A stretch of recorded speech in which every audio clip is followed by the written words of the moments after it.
Homa Bay TV is covering your views in each and every county in Homa Bay town. And today we are in Oyugis town, to an Gijatelo. Irio nadi?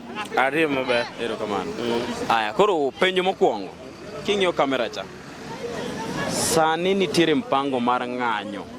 Jo Azimio la Umoja dwa ng'anyo. In owuon ne. Binyalo yie ng'anyo? Adhi yie ng'anyo. Nikech gik mwadwaro pok ochopo kaka wadwarogi. Nowach ni duoko mogo, iduoko fuel wawinjo ni nyocha biro kucho, pok waneno fuel no kata kaka otiyo. Koro nyaka wang'any. Idwa neno fuel kaka tiyo?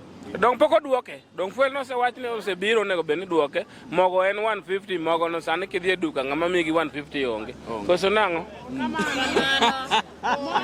Mogo pok odok piny. Odokra mogo kuro 100. Baba kori bedo mogo biro 100. Mogo odokra 100 di? 100 apa osewacho.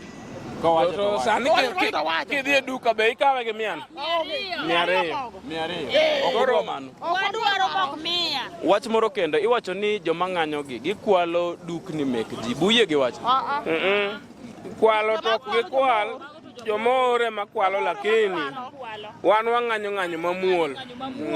Ni wadwaro akia wa mondo miyo miwa to ok wadwar ng'anyo ma kuo bede iye. Ero kamano.